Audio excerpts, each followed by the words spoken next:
What's up, you guys? It's your boy Llama Arts, and not Llama Arts. Oh gosh, Sloth Pro.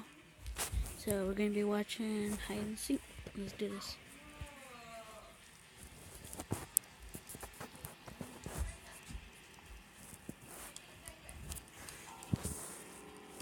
It's also my brother playing this game. Ben, where's your headphones on? Please do that. When I was a kid, my parents would sometimes bring me down to my aunt and uncle's place to stay for the weekend. Mainly, I'd spend time playing with my two cousins who were around the same age as me.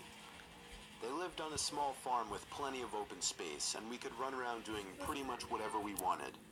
If we thought we could get away with it, the three of us would sometimes cross over to the neighboring farm about half a mile away. It had been abandoned for decades, with a scattering of derelict buildings and other structures still standing on the property, just begging to be explored.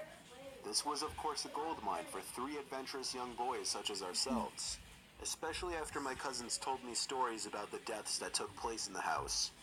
It was pretty classic fare. Man goes crazy, axe murders his entire family, hangs himself, returns every night as an angry spirit looking for new victims.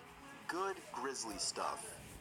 Even at that age, I knew they were probably making it up, or at least embellishing old rumors. But seeing as how the setting lent itself so well to such tales, I allowed myself to buy into it. One afternoon, we decided to play hide and seek. When it was my turn to hide, I ran off for a flimsy brown barn that had living quarters on top, and climbed the stairs looking for a good spot. There was still furniture inside, and personal belongings lay scattered across the floor.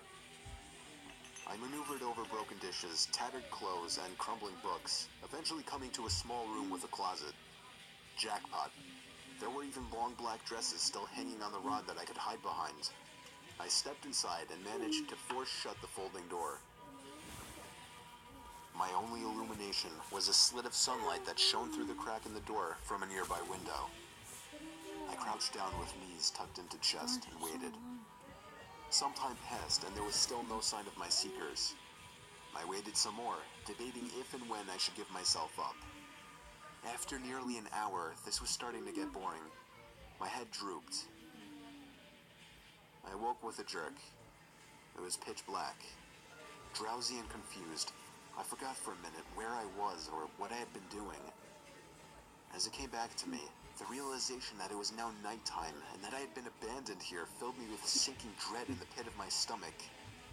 I tried to get up, but a sudden cramp in my calf kept me grounded. I squirmed about, waiting for it to pass, when I heard a door slamming shut downstairs, and instantly froze. One of my cousins? There was a brief period of silence, then footsteps at the bottom of the stairs. But not just footsteps, a thud too. After every other step. These weren't the footfalls of a child.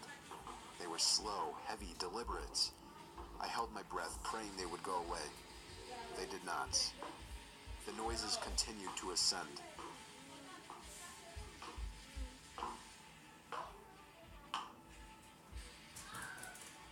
After another moment of silence, the walking resumed. This time along with a steady scraping sound, like something heavy being dragged across the floorboards. The footsteps made their way through the debris and wandered aimlessly through the various rooms. I thought I could smell something faintly putrid. The constant scrape sent cold shivers coursing down my arms and back. My worst fears were realized when the steps reached the bedroom doorway. They got closer and closer, and finally stopped directly in front of the closet door. I couldn't see a thing. After an agonizing pause, they continued on, over to the other side of the room and out the doorway again. They faded away down the hallway. I waited for what seemed like an eternity. There were no more sounds now, and I was trying to build up enough courage to open the door and flee. Three things happened simultaneously just then. I was bombarded with a smell I can only describe as fresh roadkill.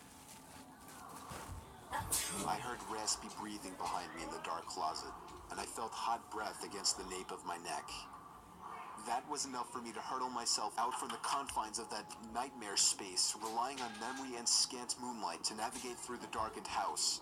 All the while, I heard footsteps chasing behind me, closing in with terrifying speed. It was a clumsy, torturous escape full of trips and bumps and blind stumbling. I never looked back, at least not until I had burst out the front door and into the country night. And when I did turn around, I saw absolutely nothing. There were no more footsteps and nobody was chasing me. That didn't stop me from running, though, all the way back to my aunt and uncle's house. There was a police car in the driveway when I got back.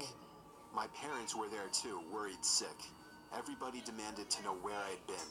Apparently, when my cousins still hadn't found me by evening, they'd returned home to tell their parents. Eventually, the police were called in and informed me that they had already scoured every building on the farm. The insinuation that I was lying about my whereabouts didn't go unnoticed. None of it made any sense. It wasn't until years later that one of my cousins filled in a final piece of the story. He and his brothers had spent hours searching for me like they said, but the part they didn't tell anyone was that they thought they spotted me in the window of the bedroom I was hiding in. And when they got closer, they saw that it wasn't me. A young boy neither of them recognized was smiling and waving down at them and gesturing for them to come upstairs. That's when they ran back home. All of this while I slept in the closet.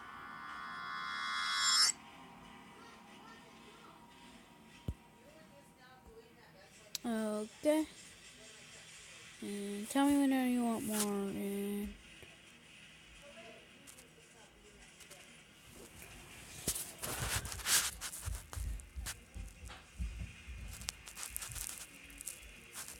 You don't just walk.